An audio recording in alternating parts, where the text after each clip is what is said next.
Okay. Mm-hmm. At what point would you refer a child to special ed or to speech?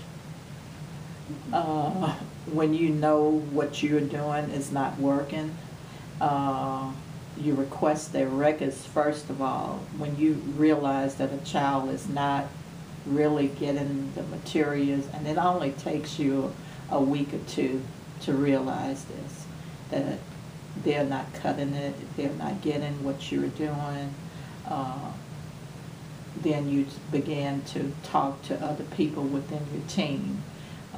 Was this child here before? Do you know anything about him? Then you go to the counselor and begin to pull that child's record to see if in fact that prior years they may have been into a special program and they were taken out for some particular reason. Contact the parents. After you've done all of that, then you see that child needs to be referred to the special ed department. How do you tell the difference between a kid who, or a student who it really does need this help and who's just not trying, or just does not care?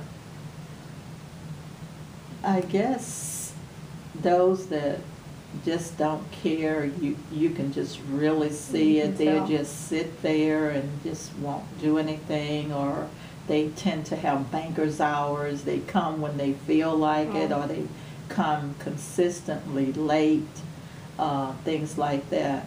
And it's interesting that you said that, because I had one of my former students this past semester. He was like that. He just didn't care. But the kid was brilliant. Mm-hmm. I mean, on his on the STAR test, I think, and I'm not calling the student's name, but this mm-hmm. kid made, out of 60 questions, he got 40 of them right. And that was really good compared to the fact that this was a new test, mm-hmm. that it had not been offered before, and that they weren't really that familiar mm-hmm. with the material. Really yeah. So, say for him to score at that level, you know, I was just really impressed. But the fact that he was just so lazy and just very nonchalant that he just didn't want to do anything. So what'd you do? I mean, nothing but contact the parents, and the parents say, well, he just won't get up. Oh. You know, he just won't get up. So it's like, okay, what else can I do to try to help him, except for have a conversation with him on daily basis that, why are you late? You know, this is your future that you're dealing with.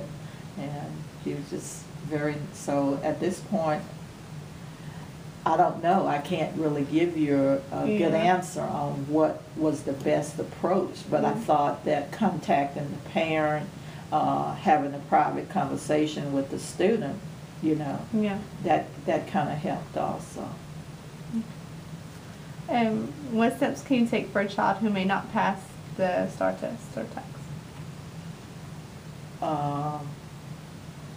Well, what I'm going to do, I know that I will not have those same students next year, and unfortunately, because of the fact that this is an end of the year test and you don't really see those students again, you can semi-prepare for the students that you're receiving by looking at their current end of the year tests, and see what can you do in terms of those objectives that they were weak in, okay?